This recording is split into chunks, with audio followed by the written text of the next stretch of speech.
5. Oh yeah, I'll do it after this.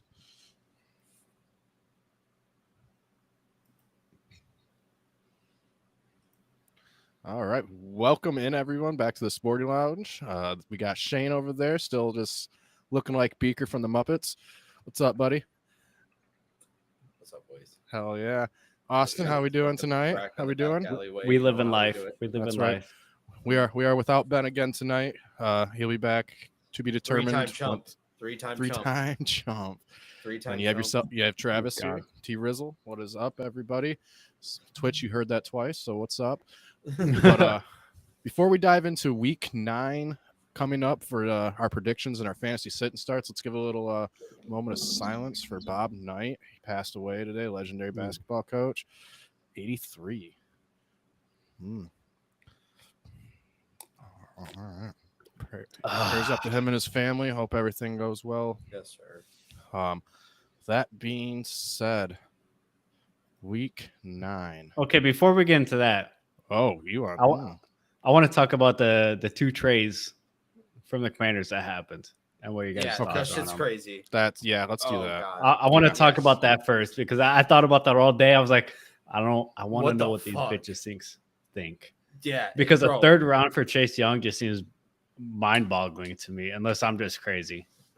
I think if you So- flip them the other way, a 2nd for Chase Young and a 3rd for Sweat, then it's fair. So, like, overall value, I think they split even, in my opinion. Okay. So, I just think the Here's- wrong pick went to the wrong player. so That's here's fair. the thing, too. Young is going to have a big payday. Mm-hmm. So here's the thing.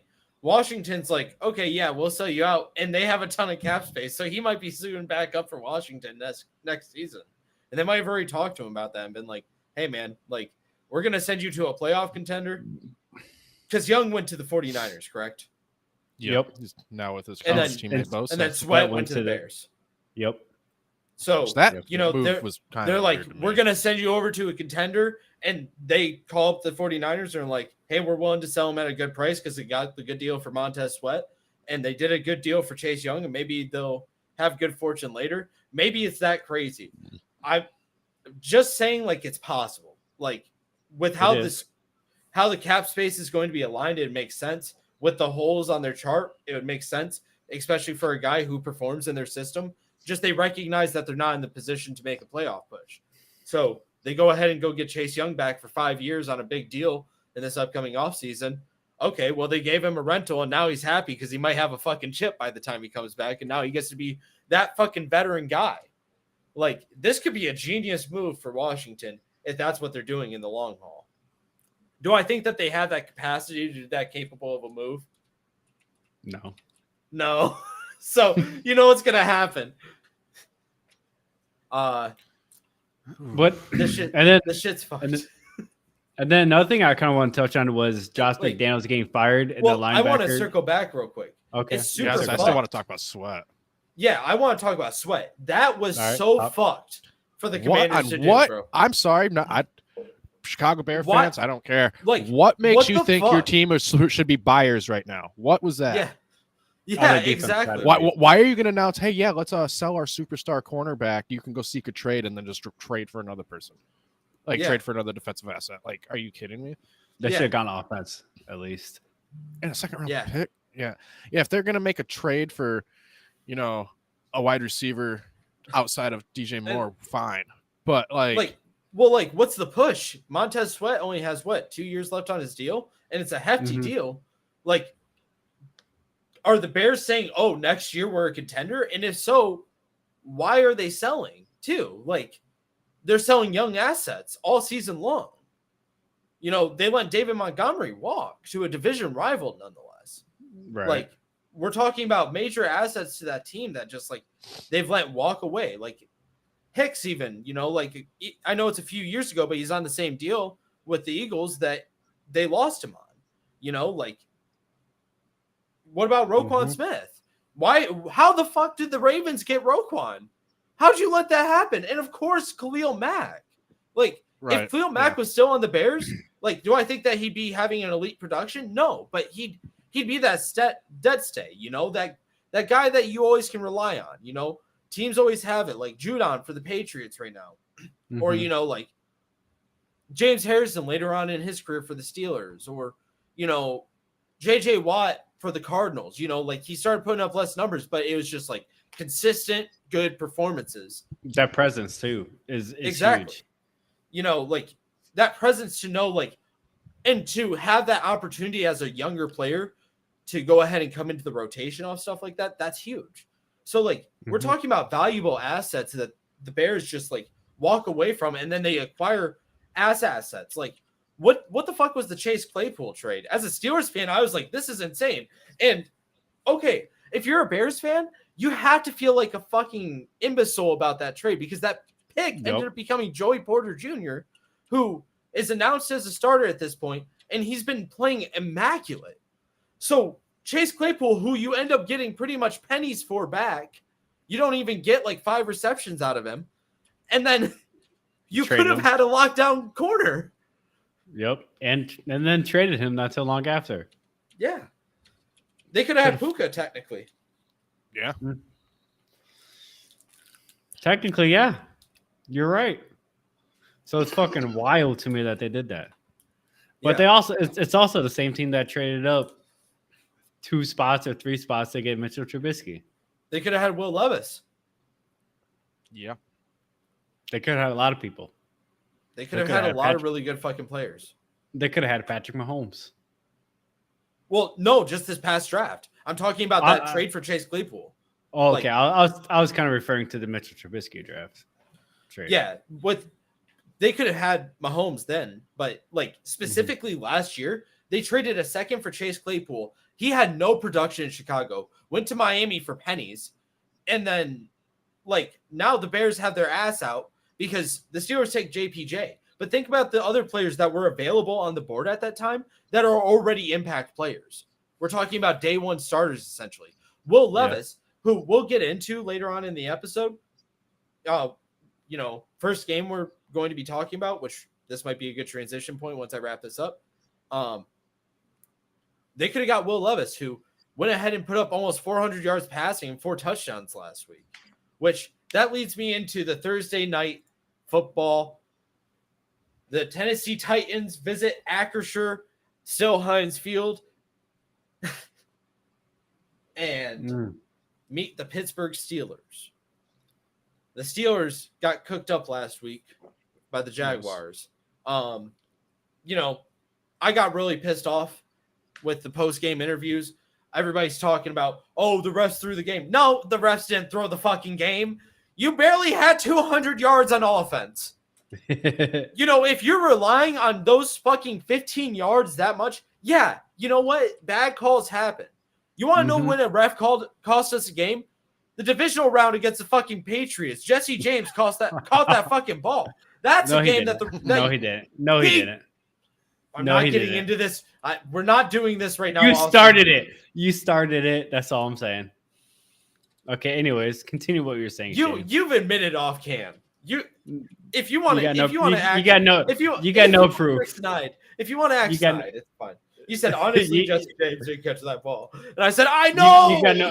You got no proof. You got no proof. You're right. I might not. Who knows? I'll look through the VODs. Anyways, continue with your analysis, Shane. Oh man, Tennessee visiting the Steelers. Fuck, man, it's just bad. It's bad in Pittsburgh on offense. 32nd ranked offense in the NFL. It's just horrible. Kenny Pickett's supposed to be playing this week, which, honestly, after seeing how Mitch Trubisky looked, I think Mitch Trubisky we could say he's comfortably the 40th best quarterback in the NFL. Mm-hmm. Would we agree? I think that's a realistic thing to say. He's the 40th best quarterback. Pretty much dead average.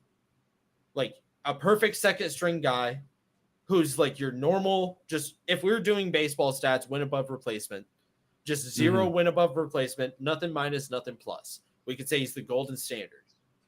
Kenny Pickett looks like a superstar compared to Mitch Trubisky.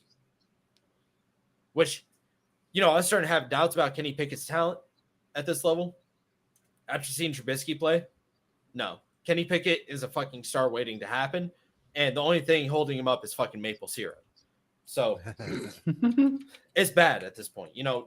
like watching Najee trying to run through the holes, it's just like, what the fuck? We're running a zone scheme with the power back. And then Jalen Warren, you know, he looks like a superstar because we're running zone fucking running with a speed back. It's almost like that's what he's built for. Maybe run some slams, maybe run some ISOs, get a fucking fullback in there. Smash some fucking mouths, dude. Like, you got Najee Harris. I hate to be that guy, but like, you gotta sit there and tell me Najee can't truck a fucker every fucking rush if he gets a lead? If Najee starts going downhill, who can tackle him? Me. Name one player that can tackle. Shut the fuck Me. up. No, you can't, you scrawny ass string bean looking motherfucker. Najee starts running. Who can tackle Najee? Solo tackle Najee if Najee's running downhill. Me, bitch. Anybody? Hey, can anybody in the NFL? Actually. I mean, people can, yeah. It's just if they will. Yeah, like, and not have him fall forward for an extra 2 yards. You know what I mean? He's gonna fall forward. He's big enough, right? We saw that with Derrick Henry. Yeah. So, you know, the thing is, like, I hate to be a couch coach, but like when I think, you know, my local high school's offensive coordinator could go ahead and coach the Steelers better than Matt Canada has in 3 seasons. I'm not getting into this whole fucking thing. Just Matt Canada can fucking, and he's so cheeky during fucking interviews. I hate this fucker so fucking much. He's in an interview. He's in a fucking interview, and the phone, one of the interviewer's phones fall over, and he says, "Oh, watch, everybody's gonna go ahead and blame me for that too." No, we weren't. The phone just fell over. You know why we're blaming you for the offense not being productive? Because the offense sucks. Because the offense has been ass for 3 seasons. No coincidence that when Todd Haley fucking left, our offense died like a fucking fish in a dry barrel. Like, fucking Ben Roethlisberger pushed Todd Haley out, and, you know, fucking Matt Canada ended up being Ben's fucking despised because Matt Canada was like, he's not the right quarterback for my scheme. Then he gets the right quarterback for his scheme, and he's like, oh, now my players aren't performing. What the fuck do you mean? And then he says shit like, the offense isn't made to play from behind? What the fuck do you mean? That's the point of offense. Mm-hmm. If you're not playing from behind at any point in the fucking game, then yeah. But you can't just expect your defense to not allow more than 3 points a fucking game. Like, are we kidding ourselves right now? So who are you starting from the Steelers then? Man, In the game. Thank you for getting me out of that spiral. I figured it was about time. Take a breath. It's all right. You know, Kenny's starting. And here's the thing. You know, Tennessee has a tough defense, but I think the Steelers might be able to go ahead and come around on it. I wouldn't start Kenny unless it's super flex. Najee Harris, I'm feeling kind of more comfortable as a start because I feel like the Steelers are going to need to have Najee go ahead and grind the ball because it's going to be that type of game. It just makes sense. You know, Najee has been getting the attempts. You know, it's just he doesn't have the explosive runs to back him up yet. Mm-hmm. There's a game. It's a game coming up where it's just going to be like Najee goes ahead and rushes for 150 yards. And is it realistic for him to do against the Titans, another team that, you know, we don't want to see on offense after we just seen what Will Levis did last week? I mean, like, it's scary for me to even say to start Najee because that's a reasonable expectation to go ahead and try to chew the clock. You know, I'm scared to go ahead and say that because in a logical world, that would make sense. But with Matt Canada being the offensive coordinator, after I thought it through, I don't know.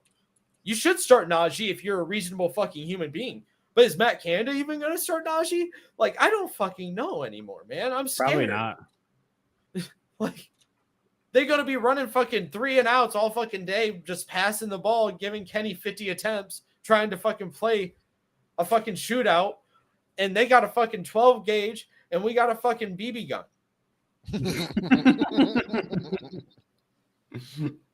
Jesus Christ. Start George Pickens, though. I feel like he's a lock every week. Yeah, he should be started every week from here on out. And I think since they you start Najee at this point right now, I guess. I think he's coming on a little bit. The Steelers, yes, they lost, but I think they're hiccuping towards a positive direction right now. All right. What about on the Tennessee side? Oh, Tennessee. bro, I'm so excited to talk about this. Guess who drafted Will Levis? Bro, you want to talk about, like, dude, 4 touchdowns in one game? Matt Tannehill, or Ryan Tannehill, not Matt. Fucking, Ryan God, Tannehill. idiot. I'm a fucking pestilent, ignorant fucking bitch. I'm so sorry. Ryan Tannehill has thrown 2 touchdowns this whole season. Will Levis comes in with his cock swinging, fucking puts up 4 TDs, carries the Titans to a win that was much needed. Like, the Titans were kind of like starting to fall out of favor. Like, they're just not going to be able to get this shit back on track, and their season's over. That was a real discussion we were having 2 weeks ago. They went against the Steelers now. They're right in that wild card hunt, baby. And it's a good time to get cooking, especially if you got a good young rookie quarterback that just is going to be a stud. You know, like, we seen DeAndre Hopkins in D-Hop form, not DeAndre Hopkins form. D-Hop. I'm talking Texans. Like, what the fuck happened? Levis find the fountain of youth or something? Show fucking Hopkins it? Like, come on, buddy. Let's go get 3 touchdowns. So, you know, obviously this week we're going to be starting Will Levis. I think you're stupid not to. The Steelers secondary is their weakest portion on their defense. You know, it would make sense if you don't want to start him because you're scared of that pass rush getting to a rookie quarterback. But man, you're not going to be getting bombs like D-Hop was getting that last game against the Steelers. You're just not. But you're going to get like long yak yards against the Steelers. So like, I don't think he's going to have as great of a performance, but I'm expecting like 270, 2 TDs, and possibly a pick. He'll eat. He'll get his. Yeah. I think you also, especially since Derrick Henry was a big talk of being someone being moved before the trade deadline. Now that is not. You know, he's just going to be worked. He's probably going to get a few more touches per game than he has been so far the rest of the season, especially since they put Levis in. Like, this is them just calling it a season, you know. And he's gonna get some work. Comfortably start him. He's currently 5th in the league in rushing yards right now for someone who's supposedly having a down year. So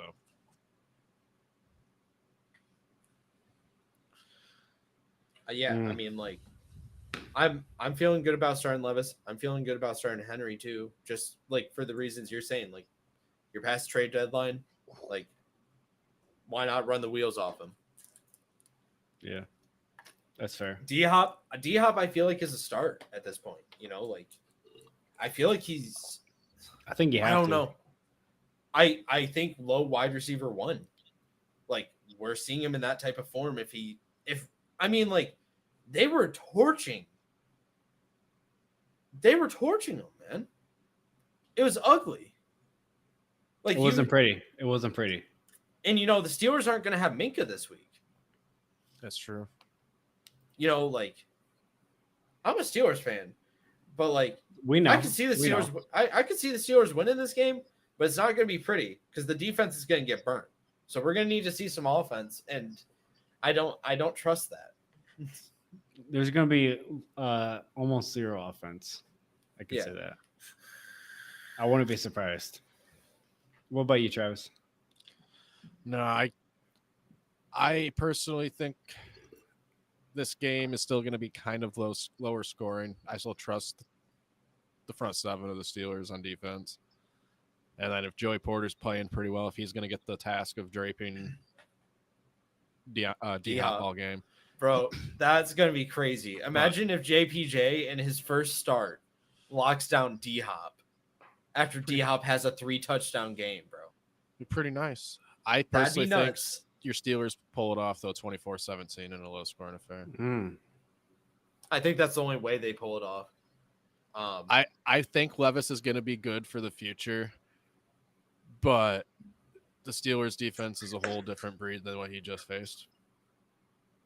Yeah, this is going to be his wake-up call very early in his career, second game, but he'll get through it. I think he's going to be a stud. And, like, here's the thing, too. You know, like, the Steelers' defense was playing well against the Jaguars. They had 3 turnovers. Like, obscene. Like, dude, you get 3 turnovers on defense, you're expecting your offense to put up at least 21 points throughout the whole game. Like, that's realistic. That's just 3 additional drives. Not even if you just score off those drives alone, but off of the Steelers scored 10 points, bro. Like, it's bad. Like 3 turnovers in a game, and they only scored 10 points. So what do you think the score is?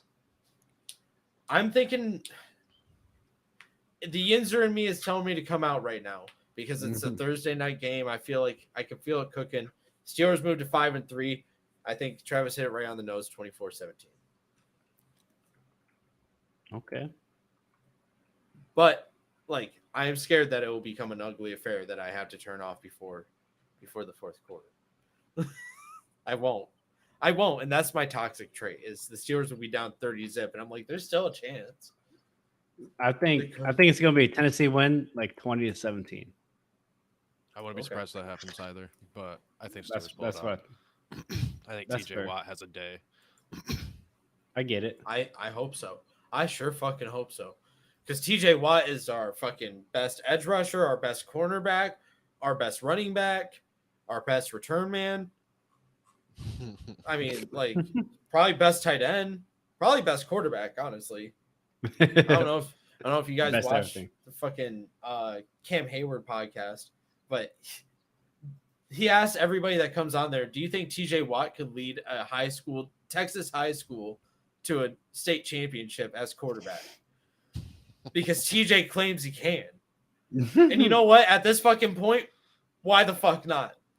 See, I think that he's underestimating what would happen in that situation. I feel a lot of people might try to get up.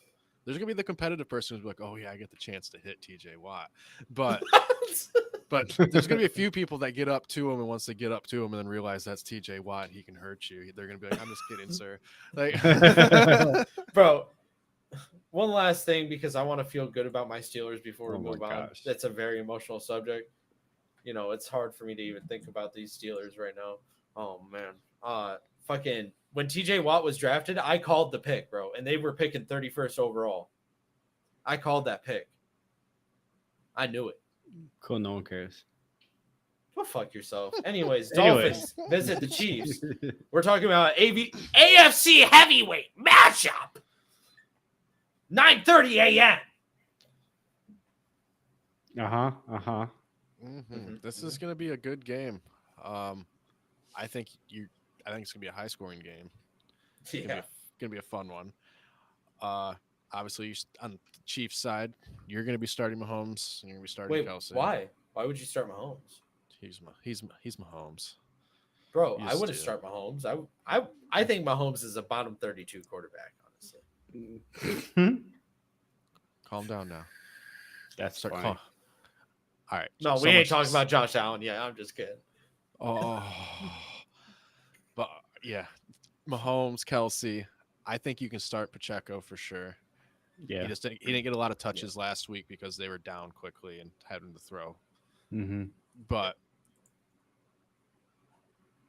wide I would agree. receivers, I'm not sure if I really trust anybody wide receiver wise. Even saying that, I think Kelsey and Pacheco and Mahomes will keep it close. Mm-hmm. But on the flip side, you're starting Tua, you're starting Waddle, you're starting Tyreek till he Mm-hmm. You're starting Tyreek Moser. anymore. And you're starting Mostert for sure. And Yeah, I agree. if you had to have just a dark horse either or team, I'm gonna stick to my gun. I like Rashee Rice. I'm gonna go Sky Moore, man. I can respect it. That being Sky said, Moore's a stud. It's just like he's missing one element of his game. It's his release. His route running is impeccable. He's got really good speed. He's got good hands. It's just his release isn't the best. And If Mhm. he can get that right, his we're talking more about, like, separation. Yeah. dude, he's an Antonio Brown clone. Like, Antonio Brown had the same issue coming out of Central Michigan University. This kid's out of Western Michigan University. Damn near same size, damn near same speed, damn near same hands. And they both had the same issue coming out, which was their release. Antonio Brown it clicked one game, I think it was week 11 against the Ravens, his second or third year. So we're starting to talk about the same time frame. and it just clicked, and his release just became elite. And if Sky Moore can do that, he has all the other elements. So Yeah. like Sky Moore is a guy where like I would be comfortable picking him up off waivers right now or getting a cheap trade. I think right now is a really good time to buy Sky Moore because he has that ability. You watch him on tape, and when he does break out into routes, All he right. gets wide open. Let me open Sleeper real quick. Trey for Sky Moore. You know me. Yes, Travis, we know you. You're about to make you're about to make a trade or two. It's gonna happen before the deadline. I'm gonna still get Tyreek. I promise. Yeah. Jesus So Christ. I don't know. I'm thinking Dolphins win this game, man. I think Dolphins start to get back to cooking. I agree with you on that. Actually, I have them winning 31-28 in a good one. Dude, I was literally about to say 31-28 if you didn't interrupt me, you fucking redneck. I had to say it. Fucking hillbilly. We always had the same idea. First, the tie a couple weeks ago. The tie that didn't happen. It almost did. It almost did. Really almost fucking did. Bro, we were doing that interview, and Travis and I were like watching the phone, and it was like tied up, and it was like late in the fourth, and we're like, dude. Yeah, there was like Dude. 2.5 minutes left, and it was tied. We're like, okay. Yeah. So I'm gonna go. Yeah. I'm gonna go 31-24 Dolphins. there we go. So Dolphins. That's what I'm swoop. rolling. That's what I'm rolling with. I'm gonna stick to it. All right. We're going Vikings Falcons. Ooh. Kirk Cousins out for the season. But Joshua Dobbs to the Vikings. Mhm. Yeah, but he's not starting this week though. They're gonna give him a week to learn the playbook, Yep. which is smart. I But like it. what's his name? Jalen Thompson or whatever. Or Jalen. Mhm. What's? I can check right now. I'm in sleeper. Yeah, you can. Yeah, Let's I mean, see. like Kirk Cousins going down, that's heartbreaking. Oh man. I was so Jaron, sad. oh, Jaron Hall is what his name is. Yeah. Yeah. I'm not personally. I don't think you should start Jaron Hall. This is going to be like no Justin Jefferson there. Kirk goes down. They're already like we're in a situation. They're playing better slowly because the defense started playing a little bit better the last couple of weeks. But I don't like this situation. The Falcons have a legitimate chance of winning their division. They have a lot to fight for this season, and they got a sneaky good defense. Yeah, but the So- Vikings are right there too. You know, like it's not obscene to think the Lions get 2 losses and one of them be to the Vikings that they are able to pull something together too. So Yeah. like if you're a Vikings fan, you're really looking at it as we beat the Lions and we get one game within and we're right there. You know, like the Vikings are right there too. They're knocking on the door. You know, so True. Falcons are a tough team though. Yeah, I think I would still flex Jordan Addison and 2 guys that I would TJ Hawk. for sure. Yeah, I was gonna say Hawk for sure has a chance to have a tight end 1 overall game this week just because new quarterback. You're saying top 1? Yeah, he has the potential for this week just because new quarterback coming in. Like, tight Are ends you are the locking safety net. in Hawk as tight end 1 this week?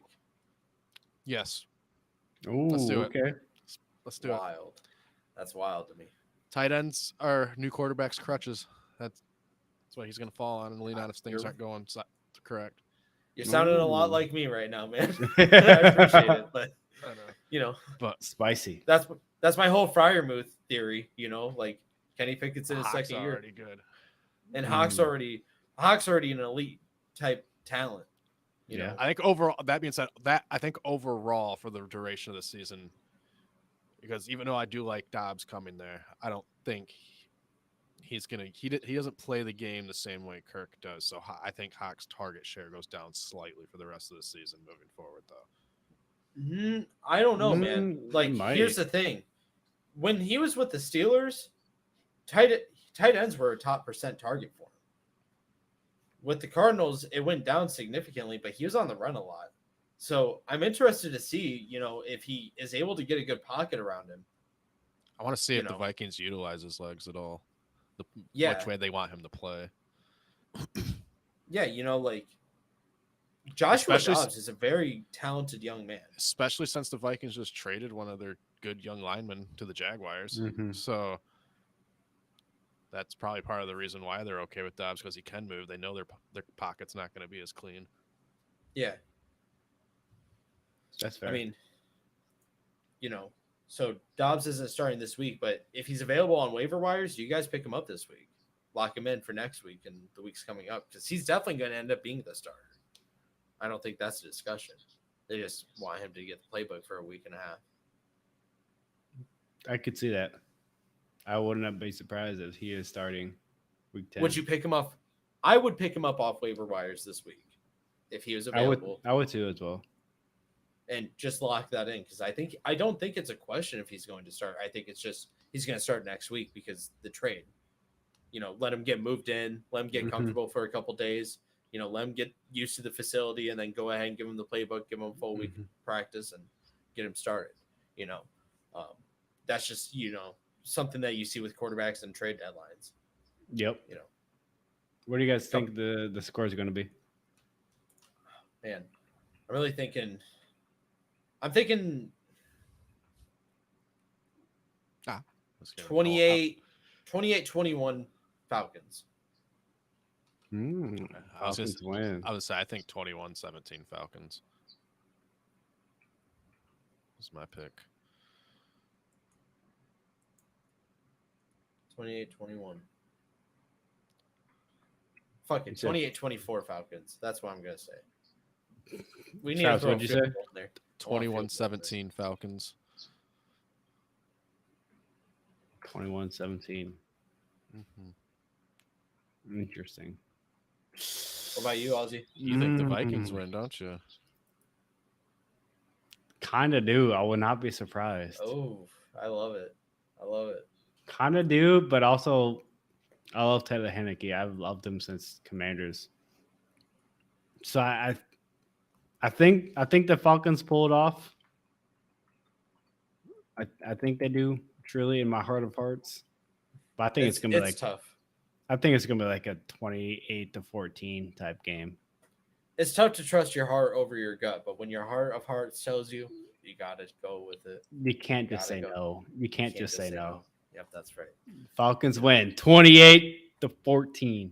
Woo! Cooking them. Let's go. Let's go.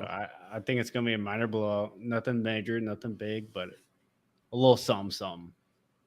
Cooking was a Fire. metaphor for this team before, but now Russ is in Denver, fucking off, doing let's ride bullshit. But back in our day, we let Russ cook. Do we let Geno cook against the Ravens? No. He's gonna cook. Ooh, you think- I think he's gonna cook. I think they easily win this game. You think the Seahawks easily win? Yeah, it's gonna be a win. Oh. Man, Yeah. I love. I it. have it as a close game, but no. Let's go. Yeah. It's Okay, gonna be like a 35-24 type win. Who are you starting on the Seahawks then? Let me hear it. Kenneth Walker, Geno Smith, DK Metcalf, Tyler Lockett. JSN? The big four. No. Not comfortable enough. Not flex. Flex is a start still, so Not comfortable fair. doing that. no, flex spot is still a start spot, so I So, I no. understand. I heard you the first time. I was just double checking that you're saying no flex. yeah, no start. I could see flex play from him. Especially in 12-man leagues. Like I think he could get like 8 to 12 points this game, especially if where are you gonna beat the Ravens? That's the thing is with their defense.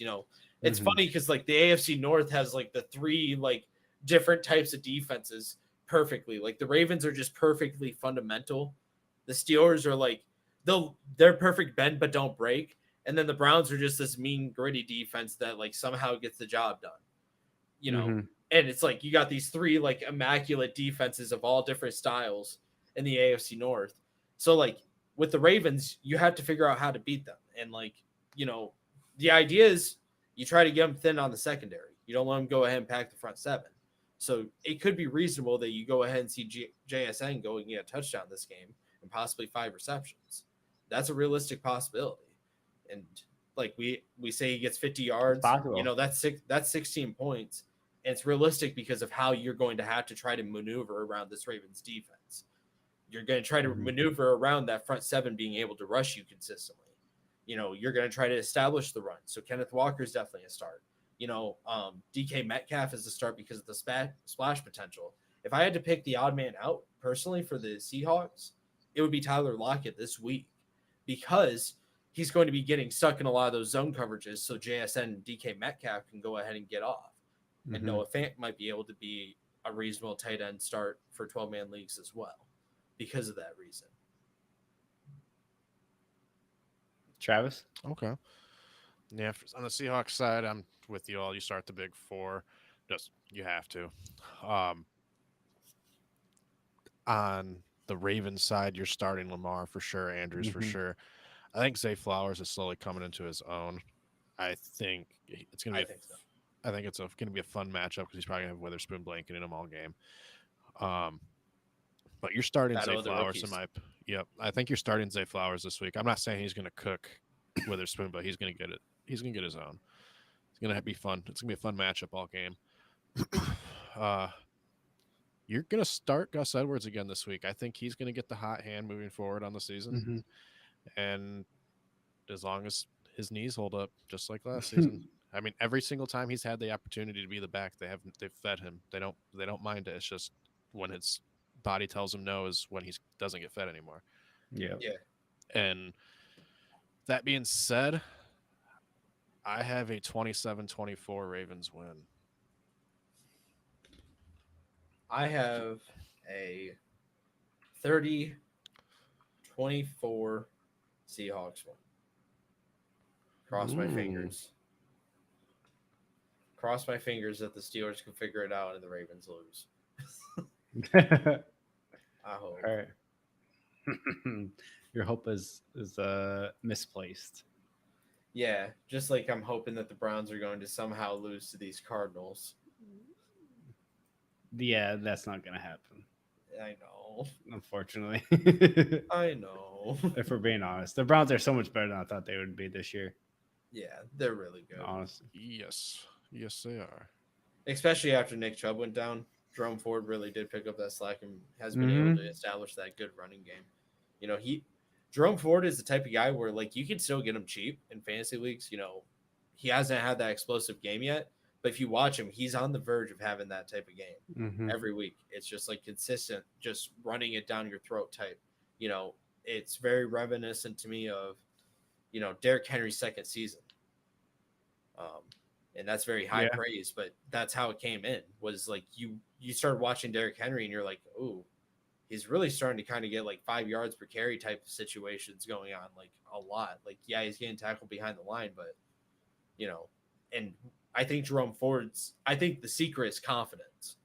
I think Jerome Ford is feeling that he's that heartbeat for Cleveland.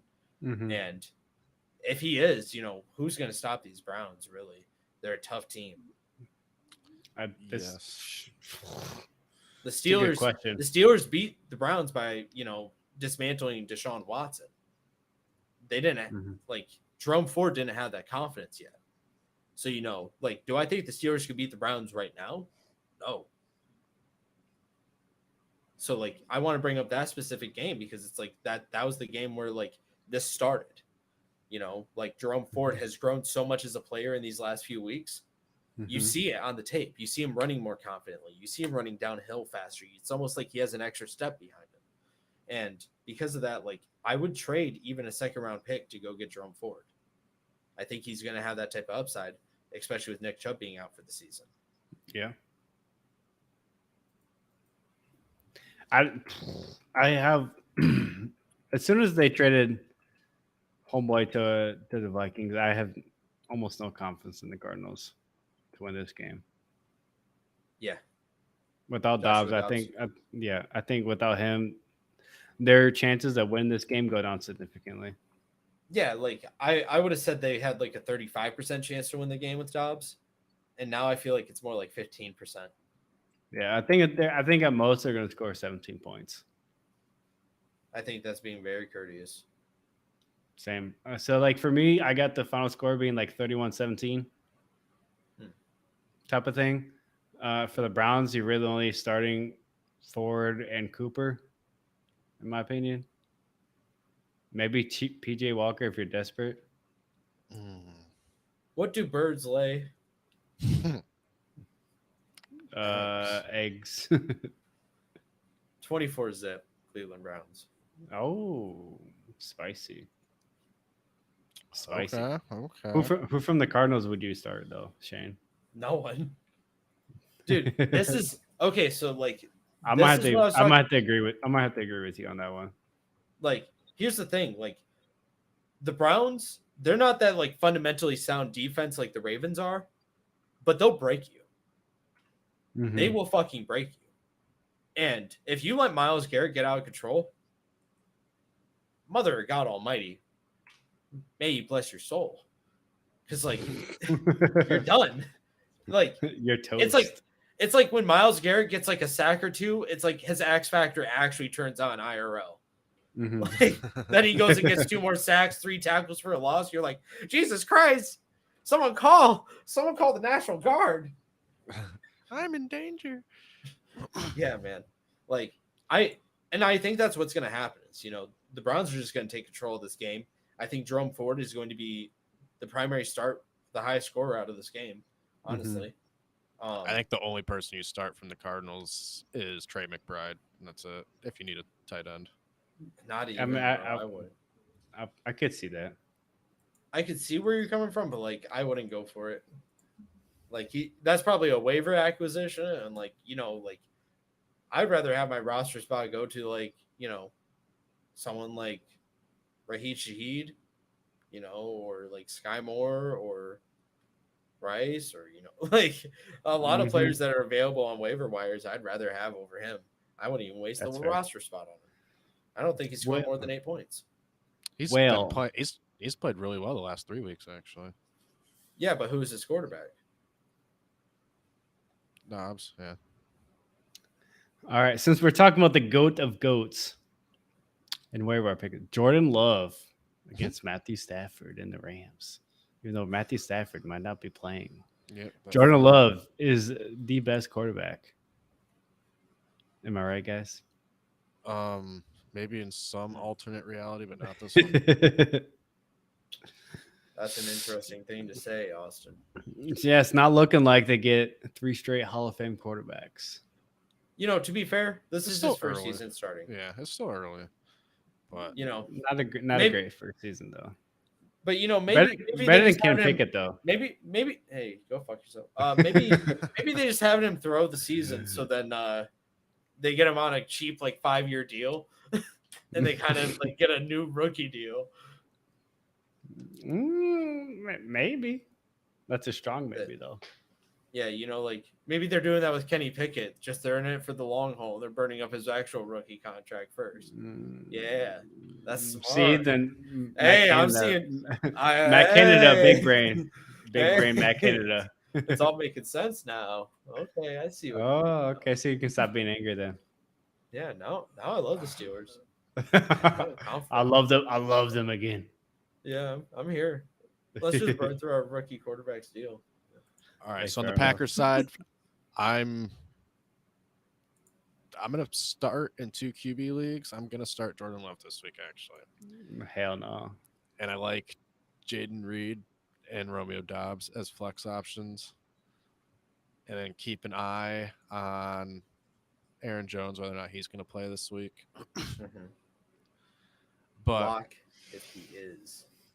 and on the Rams side of the ball, Cup and Puka, the only ones that I'm trusting this week without Stafford there if he's not playing. No, Yeah, Atwell? he's still questionable. Not Atwell, but also I think this game's going to be ugly. But I also feel like, as much as I hate, like if Stafford was 100% playing, I'd probably say the Rams win. But I'm actually going to say Packers win 24-14 without Stafford there. I think we're going to see 24-17, 24-14. 24-14. I'm thinking Stetson Bennett leads the way. I could see it, man. If I the think- pack, what are you gonna say, Shane? I'm sorry. You go first. We started talking at the same time, then we started stopping. I know it was really awkward. Yeah, go ahead. Go. I believe in Stetson Bennett. I believe in his talent. I believe in him as a quarterback. I think he can lead the Rams to an easy win over the Packers. I think they score at least 30 points. I think the Packers don't score very much because I like the Rams defense. They're not good, but not that great. They're kind of like mediocre. They're ranked 20th right now. But that Packers offense is ranked bottom 4 in the league. Yeah. So I think that's going to hurt them. I think Jordan Love is going to be the reason they lose. I think he throws a couple interceptions. Therefore, I think the Rams win like 31-10. I was gonna say 31-16. I could see that get an extra couple field goals, but I think it's going to be an easy win for the Rams, no matter what quarterback starts. Rams defense is low key good. Yeah, they're underrated, You know, like, and then they're they've been going playing against a a lot weak better. offense, and they're going against a weak offense too. So it's like, It doesn't help, you know, like the Rams got cooked the first few weeks, but like these last couple weeks, they've been coming on pretty strong. You know? and Stetson Bennett is better than people want to make him out to be. Just kind of like with Will Levis, right? People dogged on him, and he throws 4 touchdowns. Like, I would not be surprised if I don't think Stetson's going to do that well if he starts this week, right? But I think the Rams get an easy win. And I think Jordan Love is going to continue to kind of crumble, if you will. Yeah. Personally. Like, you know, the Rams just got cooked by the Cowboys, and it just seems routine for them. Like, it seems like that's an outlier of a game. It seems like consistently they're allowing 23 points or less. The only teams that exceeded that were the Steelers at 24 points. We could just say 24 points or less. Don't need to include that as an outlier. But San Francisco 49ers at 30 points and Dallas Cowboys at 43 points. So, like, you know, that defense is holding teams to 24 points or less. I think, and some of those teams are the Seahawks, the Bengals, the Colts, the Eagles, the Steelers, because we're saying 24 points or less now. The Cardinals that just randomly started cooking, you know. So, like, we're talking about, like, some actual, like, good offensive units. And then, like, we're talking about, like, a couple mediocre units. So it seems like pretty consistently we can count on the Rams defense to hold teams to around 24 points or less. I don't think the Packers are going to have that luxury of being able to reach that goal. Just I don't think they have the potential. So that's where I'm sitting with them being at 16 points. Yeah, I don't think they got the talent, honestly. Yeah, exactly. Like, who you Travis, passing the ball to, anyways? Travis, what do you think? For Green Bay and the Rams? Yep. I think Green Bay is actually going to. I already said 24-14. Oh, I do have that. I'm fucking dumb. Yeah, man. Pestilence of ignorance. Just like Yeah, your I wanted DJ Stroud. I wanted to give you a chance to correct yourself, but you know you kind of failed. Nope. The goat of goats, the second goat of goats, CJ Stroud. Oh my god, feels good to be right. I was so He's right so about good. that too. So good. Debatable. I was right about Stroud. Debatable. Multiple times on record, me saying he definitely should have been first overall pick. Find it. Yeah. Where's the VOD?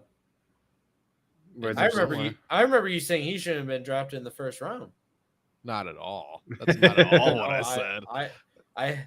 Travis, you're telling me, tell me right now that you never said CJ Stroud should have been drafted in the first round. Say that to me right now. I never said that CJ Stroud shouldn't have been drafted in the first round. I said that he should have been first overall over Thank you Bryce for telling me. Young's. Thank you. Now I got the VOD of that, you idiot. You see that? You see my slick little movements there? I changed should to shouldn't on purpose. Did you see my slick movement? No, I could just edit it now, you dumb cuck. Oh my god. Anyways, Shane, Texans. Who you starting? Who you picking? What do CJ you Stroud feeling all going? day, every day. Yeah. Damian Pierce, I feel like might have a field day against this Buccaneers defense. Mm. They got a good front Possibly. seven, but I think that they're not going to be able to be playing as down front as they want to be. They're Mhm. not going to be able to sit in their 4-3 base set all game. They're just not going to. You're going to have to run quite a bit nickel and dime against this Texans offense, and that's the first time you're able to say that in a while. But CJ Stroud is that type of threat. You're going to want to Mhm. keep nickel sets out at least on probably 60+% of plays. So, honestly, like that's where Pierce can go ahead and start eating. You match him up against a Mike that's a cornerback actually, and now you're looking pretty good. Pierce has enough power where I think he can go ahead and do that. I would be surprised to go see Pierce get a touchdown and about 100 yards on the ground. So, Okay. I could see 16 to 20 points out of Pierce this week. CJ Stroud, I feel like, is a lock. And personally, like Nico Collins, I feel like is a lock start at this point, at least at flex. And Tank Dell, I wouldn't be surprised to see have a good game as well. I was gonna say Tank Dell's my guy this week. What about you, Travis? Go through your rundown. Oh yeah, I definitely CJ Stroud for sure. He's a lock and honestly won QB leagues moving forward. Mhm. I would say he hit on the head. Tank Dell was my guy this week. Bunting's probably going to be chasing around Nico Collins. Dean's going to probably be on Tank Dell, but Mhm. I think they're going to have a good game. I don't know about Damian Pierce. I don't agree with the Damian Pierce statement. I think they're going to shut him down. They're going to pass a lot, but I think they're going to shred him through the air. And because CJ's a great passer, and So let me ask you this: do you think this? So you think this is going to be a close affair then? yes, very close. Okay. Low scoring. Okay, that's where we're different. Okay. I think a That- low that's- scoring close affair. I think it's going to be the Texans blow out the Bucs. I think the Texans win. Yeah. I agree with you there. So I'm thinking like 27-14 Texans. See, I think they're going to win, but I think it's going to be more like a 20-17, 20-14 type of game. Now, I think Baker Mayfield and White, Trash. Mike trash. Evans, and Trash. Gowen, I think they're just like kind of at their standard positions where you normally start and sit them at this week. Like Baker Mayfield, if he's your quarterback that like you're relying on or you're able to get him because of Kirk Cousins injury or something, Yep. he's that type of role player. Rashid White, like he's that type of flex running back 2 type role Mhm. player. Mike Evans, he's your wide receiver 1 lock. Godwin, is your flex guy. Like I feel like the Bucs every week it's ad nauseum at this point. We know their production stats before we even get to the game. It seems like, and it doesn't matter Yep. what the final score is. Yep. I think low scoring 17-14 Houston. That's it. Just because Bucks defense does have what it takes to slow the pace of the game down. I think they I'm- could. I think they could. I just don't think they will, Yeah, exactly. personally. I think that Texans offense is going to hit him right in the mouth and is going to test him early and often. Me too. And then I don't think Damian Pierce is going to quite get 100 yards, but I think he's going to get a touchdown because they're going to be on down within like the 10 or so, and he's going to get a touchdown there. I think he's probably going to have about 60, 70 yards on the ground. So I would still start him in that circumstance. I just don't think he's going to quite get 100 yards. Yeah. And then between Nico Collins and Tank Dell, I think it's kind of got to pick and choose because they don't both seem to have good weeks, right? Yeah. It seems to be one or the other. Yeah. So you kind of just got to choose who you think. Pick your poison at that point, essentially. That's how I'm rocking it. 100%. Okay. Yes, ma'am. Oh, the next game. All right. Oh, So my what you so thinking, sad. Roz? My so sad Patriots I think your Patriots get fucked up this week. I ain't gonna lie. against the so sad Commanders. Shane, I swear to God, if you do what I think you're about to do, you are doing it. No, I'm not. I'm just You're doing it. I think the Patriots win. Frankly, I think the Commanders just lost two huge pieces on their defensive line. Yeah, Um, but the Patriots also lost one of their key receivers in Kendrick Bourne for the year. So I don't know. I frankly don't know how this is going to go. I think the Patriots can pull it out because we've seen them play close games and we've seen them do it well. Their defense is good enough to hold the Commanders. See, I think Sam Howell's about to have a field day. He already did. He did against the Phillies. So I mean, I think he's gonna again. I think to the tune of Washington winning 30-16. And I do like. Don't be wrong, Sweat and Chase Young's departures are going to be felt for sure, but I still think they have enough depth everywhere else. I mean, Allen is still there on the defensive line. Yeah. They You still said 30-16? Yep, they still 30-16. They still have a good defense, and losing Bourne on an offense that's already doesn't have a full identity is huge. Massive. And Howell's having a good day. Jahan Dotson came alive last week finally all season. And I just think it's just gonna get ugly. No, it could Patriots. It could very quickly. But I think they're kind of evenly matched because the Commanders have the better offense, Patriots have the better defense. It's kind of hard. I could see it being very close to the end. We've seen both teams play good teams to the end, being both actually the Eagles. Yeah, I was gonna say, yeah, 23rd ranked offense for the Patriots, 15th for Washington. Patriots have the 17th ranked defense. Washington the 31st. Right. I don't know if I think this might be by yards. Shane's doing it again. But anyways, what, bro? Getting rid of Shane's weird ass. Why you get so tilted? I just want to. I could see this being like a field goal type affair. Whoever has the possession in the last 2 minutes or so wins the game. Quit lying to yourself.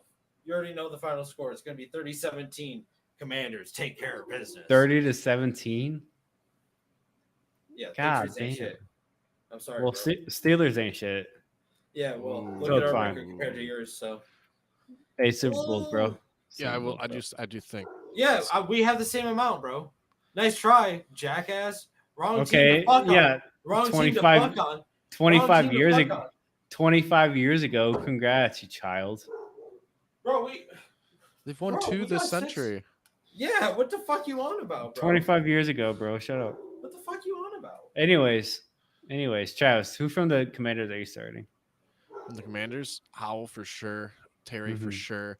I think Brian Robinson's a solid flex play this week, and then I think Jahan Dotson. I don't think he keeps blowing up, but I think he's relevant again to the tune of about 5 receptions, 65 yards, and a tutty. I think Jahan Dotson has a good day. Plug him in. Shane, man, I'm just going to say this right now. Oh my God! What bullshit? What bullshit is he about to say? Robinson is a fucking stud. He's going to be balling out. Sam Howell, personally, I'd go. Is there any objection? No, I love Sam Howell. Scary Terry, I'm feeling good about. I don't think that they're going to be able to cover him down. Curtis Samuel, I think, is a flex start. Mac Jones, I personally wouldn't start this week unless you're in a tough spot in Superflex. Desperate. Yeah. Elliott, I would start over Stevenson personally. I just think the touchdown potential is there, and I think that they're going to start utilizing him more we've been seeing his attempts and touches per game go up and up and up. So Elliott's going to start getting more touches, and I'm excited to see it. Bourne, I'm hesitant to start. I want to, but You can't. He's out for the season now. Fuck, you're right. Idiot. I forgot he got injured this week. He's right. like, I'm out for the season. Shane from the Sporting Lounge is like, no, you're actually suiting up this week. No. Dude, I don't know what to tell you. Get the fuck back out there. It was a big week in sports, bro. I know. We were at the trade deadline. We're at the fucking. Can we pause talk about football real quick? Yeah, I was We gonna just say had breaking we had news. a sports eclipse. We have a breaking news actually. The Texas Rangers just won their first World Series championship. Oh, Final went 5-0 in Damn. game 5. Wow. They Hey, win good it. for First them. sports. This was only the 30th sports eclipse of all time. Yeah, baseball, hockey, football, and on Monday night, Basketball. wasn't it? Yeah. Mhm. Yep, all on the same night. Yep. So It's the best time of the year. It's like a 3-week Congratulations. stretch where all 4 sports are being played. It's amazing. Mm-hmm. congratulations, Texas. Congrats, you Yes. finally won at Congrats. something. You Yep. did it. Yay. Yay. That's how my Lions are gonna Yay. that's how I'm gonna feel about my Lions when we win our first Super Bowl. Yay. Wow. What do you Yeah, think in that 10 gonna be? years. Yeah. I think it's sooner than 10, but it's not this year. No, not even close. So, I mean, I think it's But- close, but not possible. I do feel like Hunter Henry might have the potential to go ahead and have a top 10 tight end. They're gonna need to pass them when Mac Jones loves them. So Yeah, like 23 receptions. I think that they're going to score a couple touchdowns. The defense is good enough to keep them alive in the game for a bit. So they're going to be playing competitive ball for the first 3 quarters. I just think it's going to get out of control at the end. I just think it comes down to the kind of cliche to say, but the final 2 minutes. I could see that, but I just don't feel my vibe isn't that this week with the Commanders. So you already know what I said. Yeah, I just don't think the Commanders' defense is good enough, frankly. But the Patriots' offense also isn't good enough, right? So it's weird. It's going to be a weird game, and it could very possibly be a very low-scoring game, I agree. I could see it being low. like scoring. 14-10 type low-scoring game. Honestly, like literally like a 17-10 finish. I could see. yeah. Just my vibe this week with the Commanders is telling me otherwise. The Commanders just I played agree. the fucking Eagles really tight. Yeah, and yeah. Like the thing is, the Commanders are really good. They just are kind of on the sad side of these close game affairs. So like I think when the Commanders are playing a team that, no offense, but the Patriots are kind of chumpy this season. Like, No, very accurate, and no offense taken. You dumb yeah, bitch. like it happens. When they're playing against a chumpy team, I think it's just taking care of business, and that's what it should be. Yeah. The Commanders should move to an easy 4-5 and keep their playoff hopes alive for a moment. I just don't think their defense is good enough to keep them. Yeah, To- especially to with stop, Chase Young like- and Montez Sweat being gone now too. I just don't Yeah, think their defense is good enough to keep the game alive late. I guess if that makes sense. right? Yeah, So I think no, if the I think Patriots, you're right. I Because just, I wasn't even thinking of Montez Sweat and Chase Young being gone. I just truly think that the game comes down to whoever has the ball in the last 2 minutes. No, I think it's you're going to right. be a close, I do. low-scoring affair, and whoever has it last in the 2 minutes in the 2-minute drill comes away with it. But I think for the Patriots side of the ball, Kendrick Bourne being gone is going to have a massive impact on that offense. I think I'll change my score to 17-10 because I do think like Montez Sweat and Chase Young being gone, like that changes the dynamic of this game completely. Mm-hmm. So like my opinion kind of shifted once I remembered that. Like we were talking about it earlier, but it didn't click into my head that it was like this game Right. that they're not there. I still think they got enough to smack the shit out of the Patriots. Yeah, no, you do. I disagree, but that's fine. They're bad. So- Talk about I bad don't teams. disagree, but I Nice. just think it's 2 bad teams playing against each other. 2-6 honestly. Bears, just like the 2-6 Patriots. go ahead and visit the Big Easy. At least we got a better quarterback. You think he's better? Yep. Anyways, Who dare? I no Mac Jones or Kenny Pickett. Anyways, Ooh. I think the Saints take this one easy. Yeah, it should be. I think it's It gonna should be be a pretty cakewalk. pretty lopsided. Do you start think the DJ Moore Saint- this week? Yes, I think he's kind of like an every week start. Yeah, he's like their Because he- whole offense essentially. Yeah, he's the favorite target. He's the one that gets them, those yards, those points. Yeah, So I think Fields almost has to throw to him because they have no one else. So I think you start him easy. You can start Cole Kmet. I'm okay with that. If you need someone at tight end, you can start him. He's going to get you, I think this game, probably 12 to 15 points a game or points this game. So I'm cool with it. so I actually kind of agree. And then just the There- Fields, I think you start. Is Fields? You know- Fields even playing? I believe so. I'm double checking right now, but there's reports coming out saying that Bears using backstabbing whisper campaign on Fields. Interesting. Something isn't adding up with Justin Fields and the Chicago Bears. Do you guys think that they were trying to trade him? Probably. Interesting. He Yeah, was a he's questionable at this non-participant, so he's questionable. But if he starts, I think you start him. So Just because of that rushing upside alone. that brings up the next question: Yes, ma'am. do you start Tyson? Not against this defense with not enough weapons. I think DJ Moore is flexible this week, and then so is Cole. And then you can play Cole Kmet. He's been a top 5 fantasy tight end all season. And other than that, that's it from the Bears. Saints, 2 QB league. I think this is a week where you can start Carr, but the Bears defense on paper is good. They just got better with Sweat. They haven't played up to the potential of their namesake yet, but they've been playing better on defense the last couple of weeks. I still think the Saints win handily, but I don't think there's going to be any like monstrous games going on from Carr or anyone on the Saints offense. And, How much would you be willing to pay for AK-41? For Kamara right now, a decent amount. What He's would been it be? he's been. I would send just for my team, Aaron Jones, David Montgomery, and maybe Christian Kirk for Kamara and a second round pick a couple years out. I'd probably trade all 3 of them for that. You did So a have lot him of on your value. team not too long ago. He's been RB1 in fantasy since he's came back over the last 4 or 5 weeks. RB1 overall. It's almost like he's unstoppable.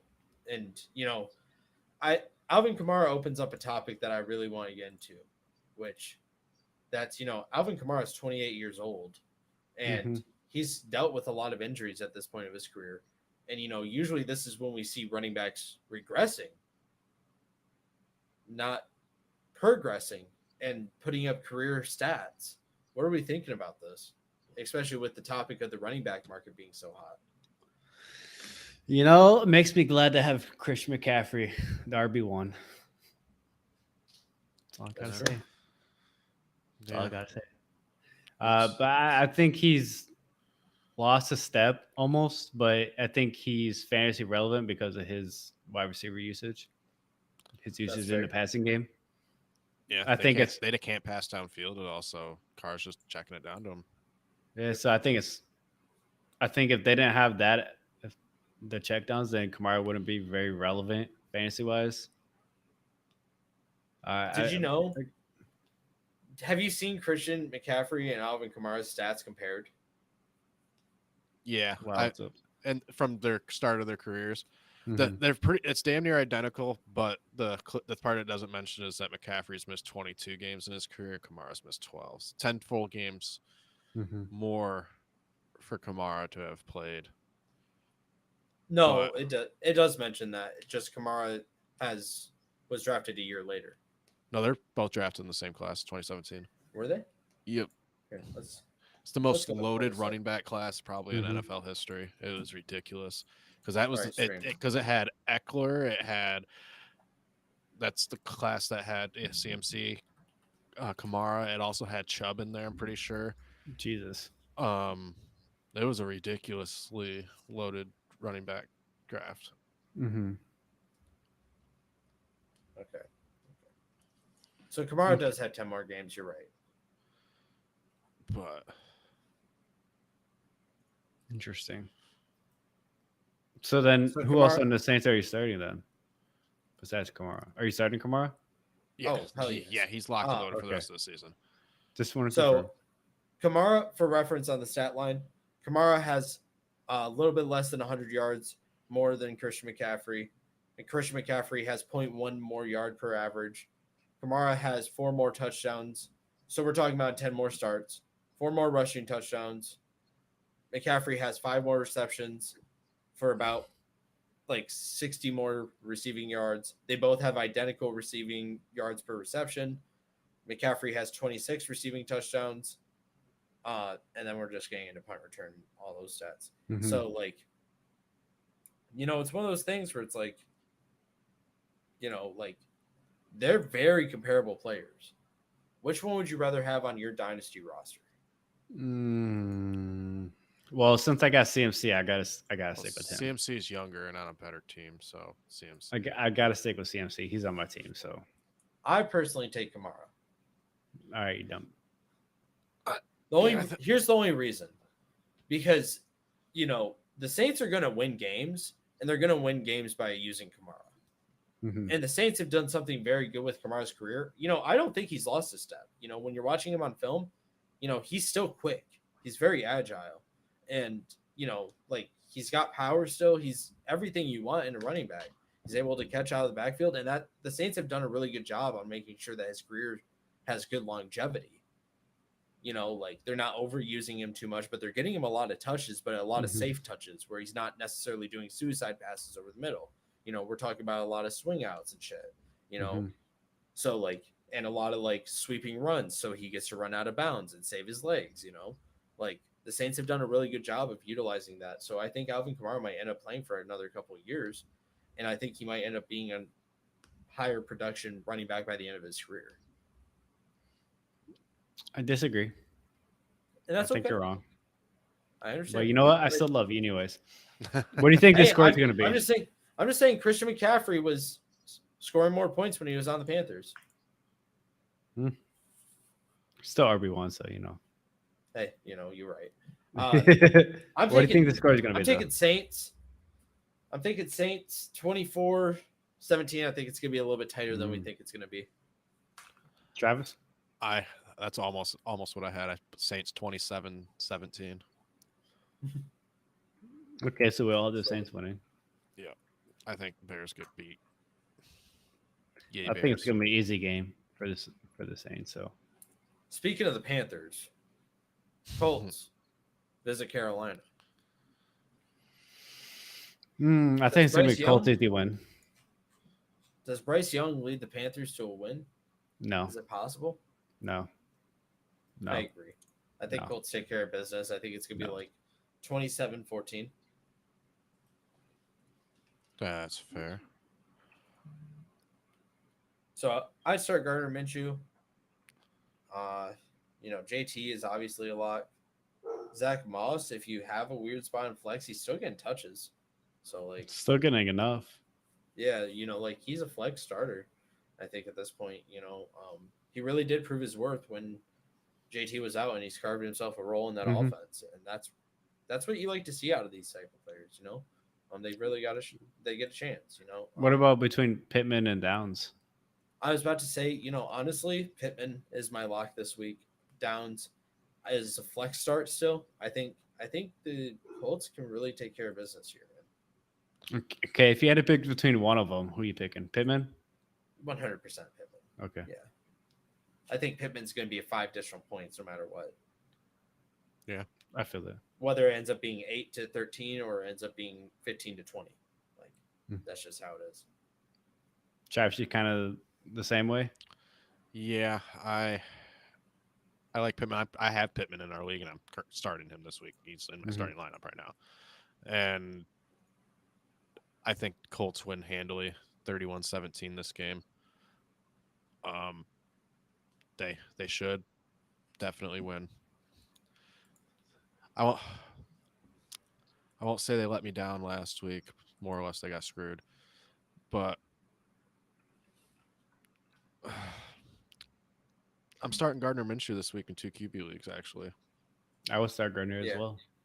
and Up to- I kind of like him in 2 QB leagues for the rest of the season, to be honest. And Jonathan Taylor is starting to come on pretty well. I think we're getting to the point where you can like Michael Pittman's a wide receiver too for the rest of the season, Yep. and then Downs is someone you can probably flex for the rest of the season. He's pretty much became what we all thought and hoped Alec Pierce was going to become last year. But You're not wrong though. That's the funny thing is we loved him. I think they're going to have the ball a lot, so I think there's going to be enough touches to go around where Zach Moss is still going to be flexible too. I think you can play a lot of people from the Colts this week. And then on the Panthers side of the ball, Adam Thielen, Mm-hmm. and if desperate, Bryce Young in 2 QB leagues only. It's if desperate. And Superflex exclusive. Yep. So okay, so not Hubbard or Sanders then. Sanders has been too inconsistent, and it's been too much of a I feel like Hubbard's split kind of proven backfield. But I himself was at going to say, this but I personally think that Hubbard's the better running back at this point and should So be then starting more. So then, are you willing to admit you're wrong about Sanders at Yep. this point? Yes, I was. Yeah. Okay. Just wanted to check. He got paid. He don't care. I Wanna mean, talk you're not wrong. Want to talk about getting paid? Did you know that the Raiders are currently paying $80 million between 2 head coaches that do not coach their team anymore? Yeah, Gruden and McDaniel. Yeah. I saw that. I didn't realize it was So that much. much, but I knew they were still paying them. Oh my god! Mhm. And Oh yeah. you know what's wild though? I don't remember the head coach's name. They didn't have head coach's name before Josh McDaniels got hired, but all the players loved him and wanted him to be the head coach, but they still want McDaniels. Yeah. So I wonder if it's going to be like the similar thing this year, where like apparently a lot of the players love the interim head coach this year, the linebacking coach. Yeah. So I wonder if they're still going to move away and go with something different. You know, like I'm it'd curious be to see. crazy if, you know, like the Raiders end up turning this season around and start like pushing for a wild card spot. Like, what do you do then? You know, like How do you argue? Yeah, it's like how do you not hire him full time as a Yeah. coach, especially if you win? You don't have to even win all the games, you know, the rest of the games, just like 4 of them. over 500. Yeah, It's possible the Raiders go over 500 and push for I a wouldn't be wild card spot. surprised because this week And, they're like, playing the Giants. And that's You when know, your head so- coach starts when your team's already 3-5. That means that you're saying, okay, you're going to get 3 losses for the rest of the season. But If they the pull Raiders- that off, do you pull the plug? Well, I think the Raiders are currently in phase 1, the back end of phase 1, approaching phase 2 of a long period of what the Lions are just now starting to dig themselves out of. Yeah, because And that's Aidan because O'Connell's- Mark Davis's decision making is about on par with his fucking haircut. And It's really good. It's a really good haircut. I think like his haircut a lot. and then with the Raiders though, you got Aidan O'Connell starting, which I'm excited to watch. I do like him. I love his ability. I think he's going to be a good quarterback, I'm Mark Davis now. but I'm still not starting him personally this week. This is for I'd all of easily us. start Josh Jacobs and Devontae Adams. Maybe Jacoby Myers too if I need an extra spot filled on my lineup. I do like Jacoby Myers. He's been steady this season. Honestly, he's been more consistent the last 4 weeks than Devontae Adams has. And It's crazy what's possible with a good quarterback. It is. Fucking It's Mac crazy. Jones. wow, this is crazy. You want to hear a fun stat? This game, Mhm. the Raiders have the 24th ranked offense and the 24th ranked defense. The Giants Oh. have the 25th ranked offense and the 25th ranked defense. It's a tie, boys. It's Yeah. a tie. Oh. Is it? Oh. Shane looks excited. This is his tie of the week. Giants 21, Raiders 17, just because Danny Dimes is supposed to be back, and I hate Danny Dimes, so I don't think he's. I You don't know. I said feel like 21-17, Travis? Yep. I just think Danny Dimes plays slightly better when Saquon's behind him, and this will be like the first time he's had a semi-healthy Saquon this season behind him. You know, I The think Raiders are a bad team too. So I think the only one you start is Barkley and I Darren think- Waller if he plays. I don't think Waller's going to think- play. I've heard he's going to miss weeks. I think Jacobs is going to get hot this week. I think I could- it I seems could like see every it. year around week 6, 7, 8, maybe 9, he starts getting really hot, and then he kind of rides that all the way throughout the season. Mm-hmm. You know, it's getting to be time for Josh Jacobs to start cooking. You know, when we're talking historically. Mm-hmm. Historically, So- yeah, he gets hot when Derek Carr gets bad. And, Historically, I mean, Jimmy Garoppolo's been pretty ass. You know, and your boy's starting this week. How do you feel about that? I'm excited. I'm Hey, so talk about excited. it. Tell me about it. I think. What if you he play- excited about? I would say I think if he plays well, Jimmy G's the backup. Oh, you think so? Do you guys think? Do you think he actually has a chance to take over the job? If he gets Devontae Adams involved and makes Devontae happy, and they win this game, yeah. If they win, yeah, I think his chances skyrocket. Especially if they're getting their star wide receiver involved, which Jimmy G has not been the last few weeks. Like he's making Yeah. the locker room happy in the same time. So like, it'll And help. Jimmy G seems like one of those quarterbacks that like a lot of players don't really resonate with him very much. Yeah, You know, so like having a guy that might be a good presence in the locker room that like is real clutch That- like that, that makes all the difference. it does. It makes all the Especially difference for a in the team world. that's on the outside looking in. I'm going Mhm. to go ahead and say Raiders go ahead take care of business 24-17. Mm. Okay. I think I might go. I'm torn. I kind of want to go Raiders, but I also kind of want to go Giants winning this game. I think it's going to be also a boring game, just like the Patriots game. Yeah. I think they're going to be just not exciting games. So I could see either team winning. That's the hard part is there's no clear cut. I think, but I'm going to go with my boy Aiden O'Connell, Mm. Raider Nation, baby. Let's fucking Yes, go. sir. 20 Oh, to 17. it's going to carry. Do you start Aiden this week in fantasy? Fuck no. No.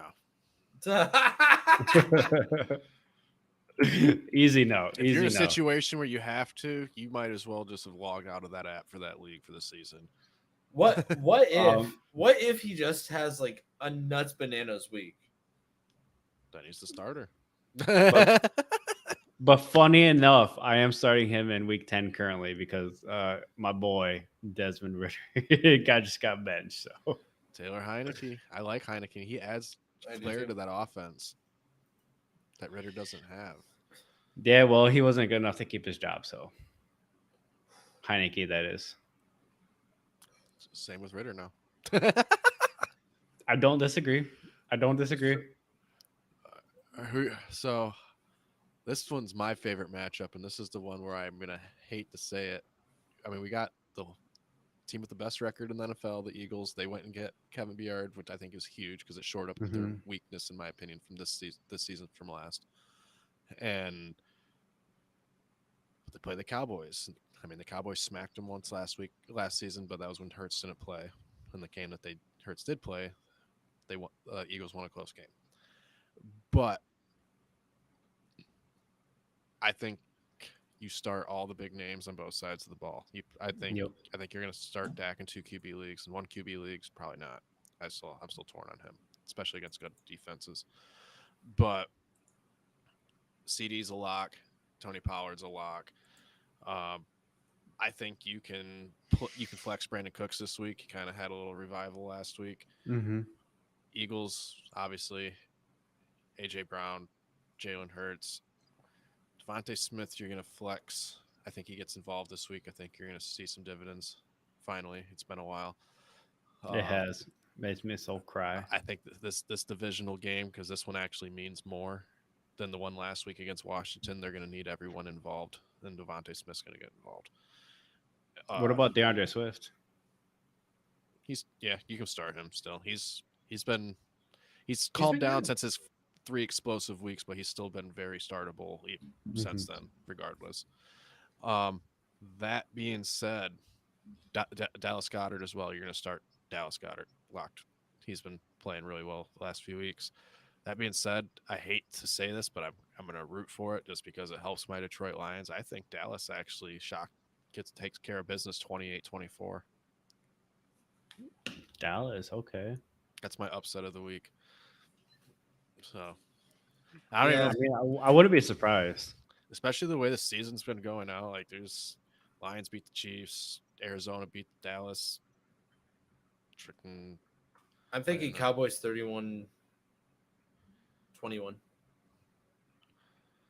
So the Eagles have been they're 7-1. Not because the Eagles aren't good enough, but like it's just kind of like they're going to get losses throughout the season. I don't think that they're going to be a team that can just be a one-loss team.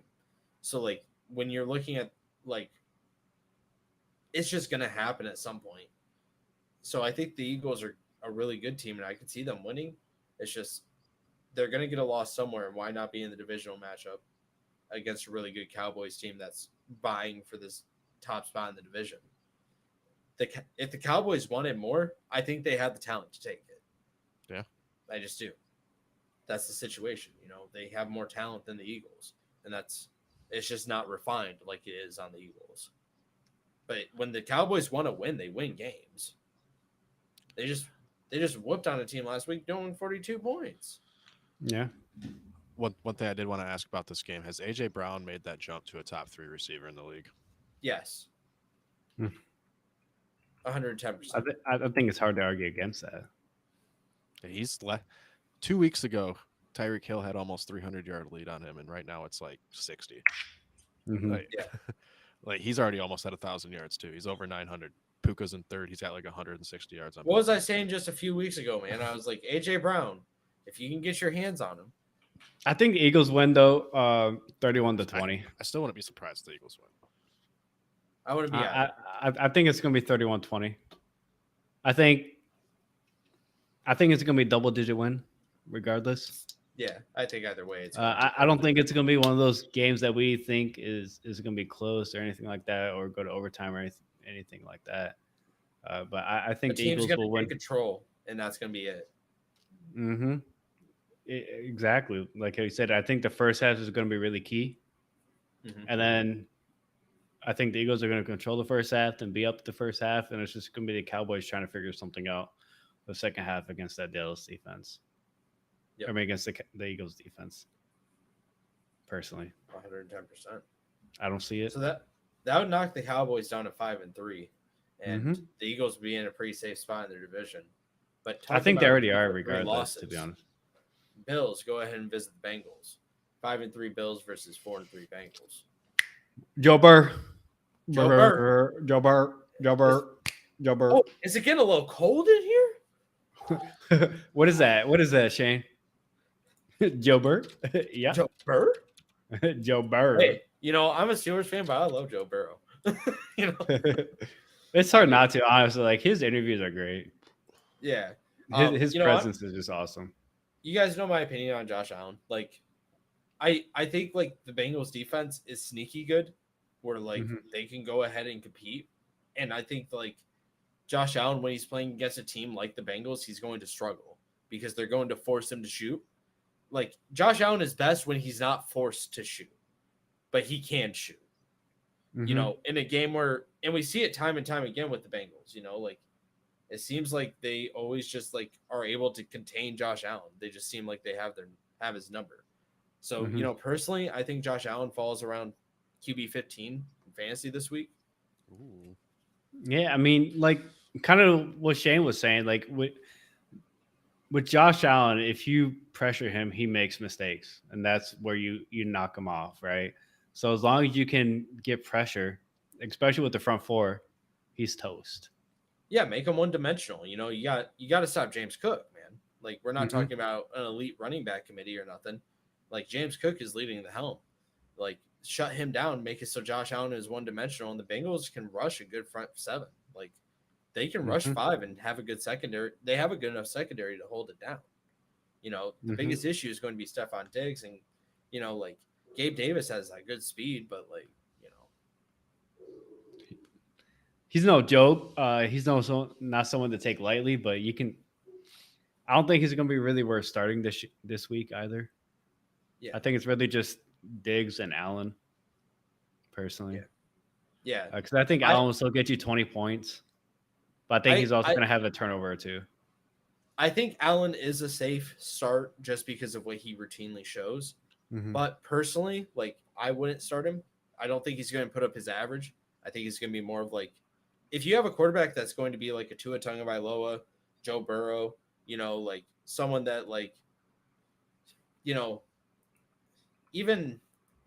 maybe even Sam Howell, I'd start over him. Damn. I know that sounds crazy, but it just seems like the Bengals have their number, man. Like, I was saying it last week with the Steelers. I was like, don't start anyone against the Jags because Mhm. it seems like every time the Jags and the Steelers play, the Jags have their number. It's kind of the same Yeah. situation with the Bengals to the Bills. Like, they meet in the playoffs, the Bengals take care of business. It seems like every time they meet, they just take care of business. I think during the playoffs, it was 7-3. Like, they Yep. literally shut Josh Allen down. Yep. think But I that- think it's going to be like a 34-27 type game. Bengals win is what I'm predicting. I predict the Bills actually take care of business 35-31. You're wrong, but that's fine. I like it.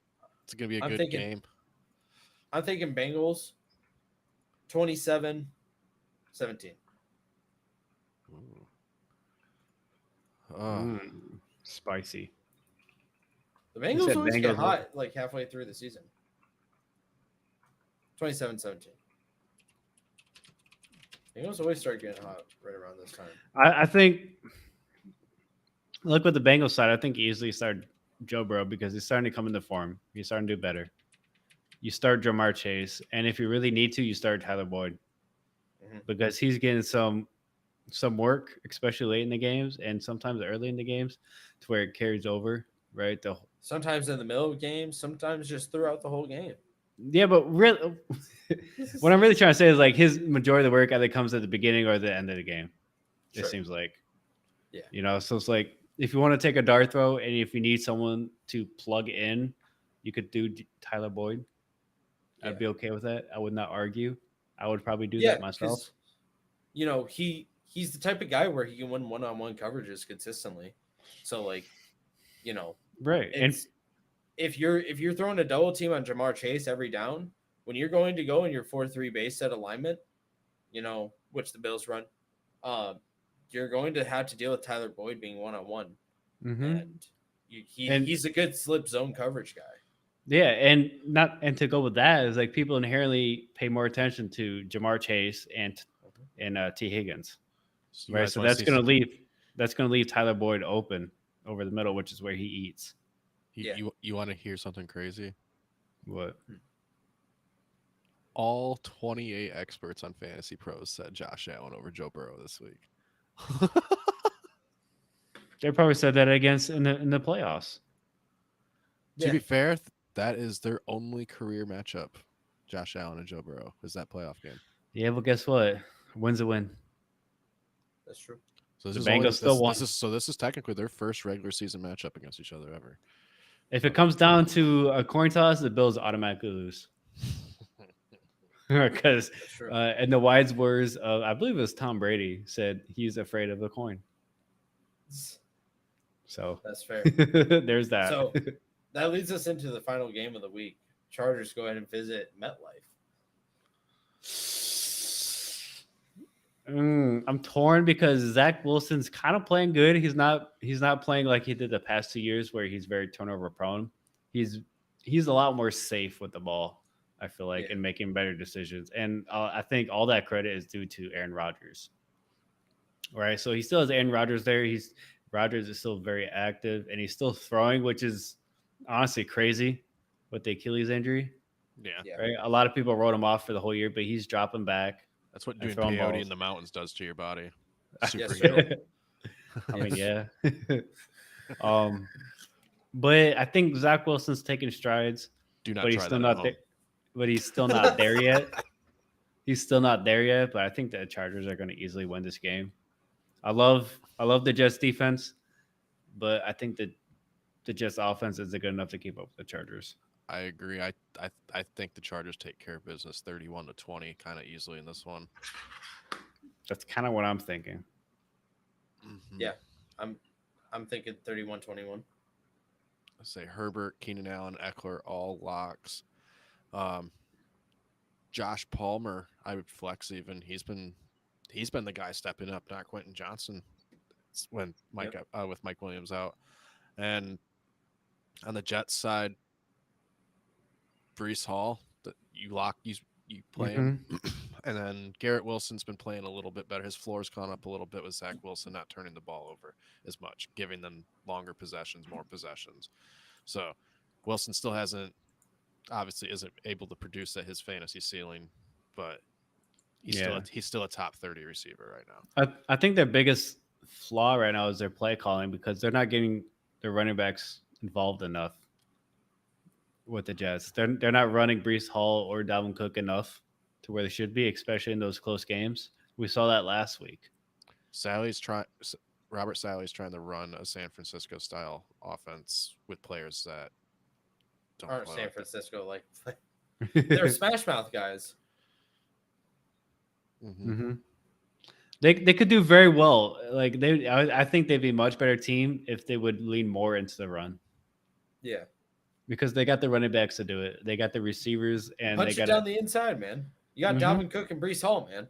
You got Run it down their Zach throat. Wilson. I would say you got Zach Wilson at a point where he's not turning the ball or making better decisions. Now put him in a system where it's gonna help him be better, a la what it does to Brock Purdy, what it did to Jared Goff, Jimmy Garoppolo. what it did for Jimmy G.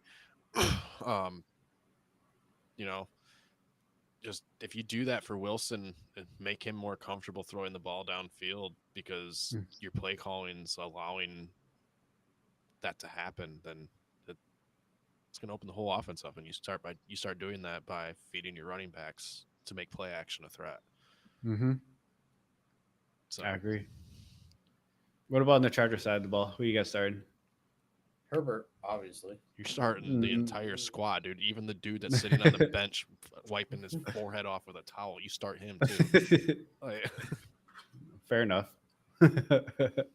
Yeah, Damn. the Chargers got a good offense. I mean, especially fantasy wise, they rack up a lot of yards and a lot of touchdowns. It's just they can't win games. It seems like. So you're starting Quentin Johnson, no, Maybe it's a low flex. but you just said everyone, Travis. no, I would. No, you're probably going to end up actually having to start Connor Stallions because he's over on the sideline somewhere.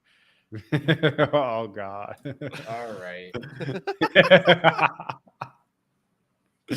That's fair. That's fair. NFL did come out to say that they'd punish him too if he came. Jim Harbaugh, that is. It's wild. Oh yes, I'd start Right. Joshua Palmer over Quentin Johnson at this point Me in too. time. Me too. That's fair. I think Joshua Palmer is a mid flex. Do you think it's close between the two, or is it like clear Yeah, cut for you guys? I think it's like a 2-point difference. Okay. Splash potential, obviously. For me, it's very clear cut. What's that? How big of a point difference? I think between Palmer and Quentin Johnson, easily like 10. Damn. And Per week? I'm just like this week, just because Joshua Palmer this season has 4 double-digit game points wise in fantasy, with 23.3 being his highest, and Quentin Johnston. Let's see, where is that? Seeing his flex, seeing his starting lineup. I'm checking. You tell me. Yeah. No, I'm checking. Yeah. Nick's team because he has Quentin Johnson. I'm pretty sure. Here you go. Here's the stats currently. Right now, he has 21 targets, 12 receptions, and 114 yards, no touchdowns. Okay, then yeah. Palmer's a hell of a lot more involved in the offense. Yeah, but Palmer is. I think Johnson could come on too. Like, He has the It's one physical of those things tools to where- do it. yeah, like he's a first round pick, man. You know, like he's gonna Mhm. get put in at some point. Who knows, man? Brandon Staley's just as bad as Matt Canada. Don't get me started with that. Go ahead, wrap up this fucking episode. I'm done. Got the fucking episode done. I'm done. So no, but on the Chargers side of the ball, what would you do with Quinn Johnson though? Like, where do you see him being most effective?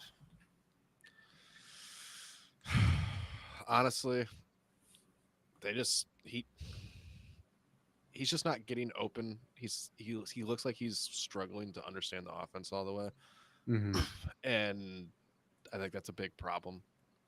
And he doesn't have a rapport with Herbert at the moment. I think this season is for him is to just the rest of the season is just figure out and get the playbook and get used to the NFL speed, work on his separation, work on just learning the speed of the game at the NFL level. And then this off season, spend a lot of one-on-one time building that rapport with Herbert. Okay. I think that's what needs to happen. And next season, I'll judge him. I mean, right now, he's not doing enough to warrant him getting more playing time over a healthy Mike Williams next season coming back. So, Yeah. he's gonna have That's fair. He is gonna have to do something over the rest of this season though to warrant that. Especially if Palmer keeps playing like that, because then he might find himself fourth on the depth chart. That's fair. 100%. So I could agree with that. No agreements here. Yeah, I'm right on the same side as you guys. You know, like Quinn Johnson, like I could see it, but also like they spend a lot of capital on him, and like I think they're just kind of waiting for him to come into the wings. The draft capital will be huge. Yeah. Especially at a first round price, dude. And he deserved it. Like athletically, he's gifted enough, and he's a good enough receiver. Just like he's not in the field enough, it seems like. He's not at all. he So he's somebody you just gotta kind But- of like hold on to your taxi squad and wait and see. Here's something for you. Last week, he had a career high targets at 6 on 5 receptions, 50 yards. So he had a 10-point week last week. That's a step in the right direction. That's good. Yep. What more does he have to do for you, Travis? How much does he have to do? I mean, I don't need him to like pop off and have like 20 plus point fantasy games, but he needs Just consistent 10-point I would performances say at least. yes, he needs to consistently be on the field enough, getting 5 to 7 targets a game and getting 4 to 5 receptions a game for 40 to 60 yards. Yep. He needs to do that. I don't even say 60, just because like with 17 games, it's like 55 yards per game or 58 yards per game is 1,000 yards. But Right. so I mean, still he needs to do an 8 to 11 points per game for fantasy the rest of the season, but he can't be having these 1 to 5 point games the rest of the season. Yeah, I feel that. no And I think more. and not even just fantasy, I think it's better for the Chargers in general. Opens their offense up more. I like it. All right. Shane, you got any last words to say? Fuck Matt Canada. Love Matt Canada. Best coach ever. Travis, why don't you send us out? All right. Thank you for joining us again, everyone. We really appreciate it. Hope everyone had a happy Halloween again. Also, don't forget to go follow Shane at Derpimation at twitch.tv. It's right above right there. Derpination. Also, go follow the business page if you haven't yet, and keep on looking forward to our content. We love and appreciate all you guys' support. Be out. Peace. Peace. Austin, you're no longer going to be in charge of the recording. Awesome. Good night.